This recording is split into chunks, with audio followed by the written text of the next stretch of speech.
Okay, now our last layer in this little tutorial about how to manipulate values and how to control where I look first, second, and third. Let's go back to that because that's really the crux of the tutorial here, is how to control the values. So just a recap. This is your grayscale, okay, and it's a very informal grayscale. You do it very quickly with the pencil. Just a side note over here, the way you don't want to do the grayscale is you don't want to go from like black to white. And then you don't want to have like all black, black, black, black, black, and a little bit of white. You want to have that gradual, graceful kind of gradation that goes over. All right, and then what we said, if you use similar values all in this middle range, that does not attract my attention. Opposite extremes attract my attention. So if you put a black next to a white, that's where my eye is going to go first. So we use that right here. So we look at our photograph, and one of the lightest lights in the photograph is this, like, there was a photographer photographing this guy, and so he's using a reflector.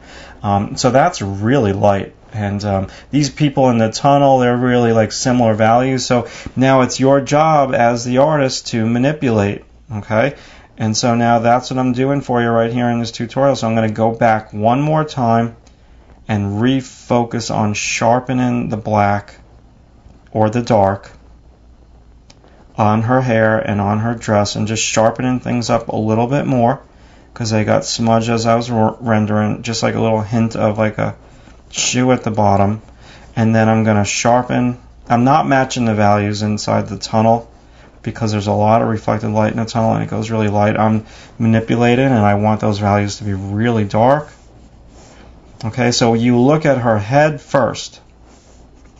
You look at this really dark underplane of the tunnel first. Kind of at the same time, because they're very close. It's that main vicinity there. Okay, so I'm just going to punch this up, and then we can soften it out with texture. Now, then what I would want you to do is I want you to follow this. You can do it with line. Follow this across to this lamppost. So that's my next contrasty thing, because I really am using a rich black on the lamppost, and I'm using a sharp edge.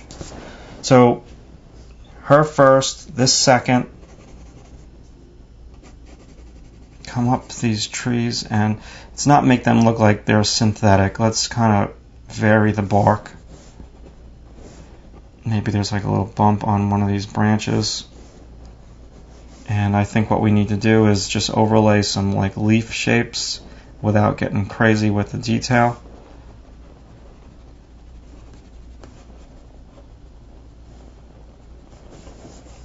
Okay, yeah, I gotta be careful there. It's getting busy. And I'm going to just punch up some of these rails because this is pointing us up. This rail is pointing us to this. This is pointing us back down to this post. Post and rail mat. You can get it straight. And then we kind of come back down to these stones. And that light brings us right back to her. So, the more and more I look at this circular motion that I have going on, the more and more I want to, tone this down. But still keep it. And I'm going to soften some of this stuff out. Add some more texture.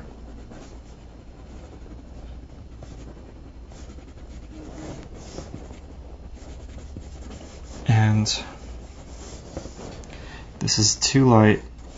I really like, another thing that I really don't mention often is you need to have an area of your drawing that is like empty, okay? So if I had detail everywhere, the viewer just leaves that. It's too much. And some people will overdo sharp edges and detail.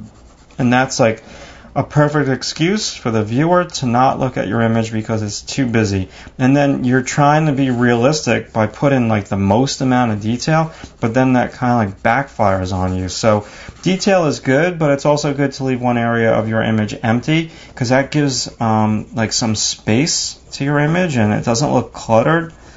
So when I started to do this thing, like I almost got like hesitant with it because I don't want to like clutter the image, and just like a little indication there of a very similar value, that's kind of like good enough. I'm going to just come on in one more time in the center here and just make this like a little bit more solid.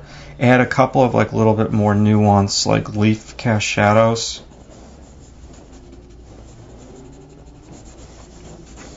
Okay, and just clean up this bridge. There's this like pull this across, make sure they're even.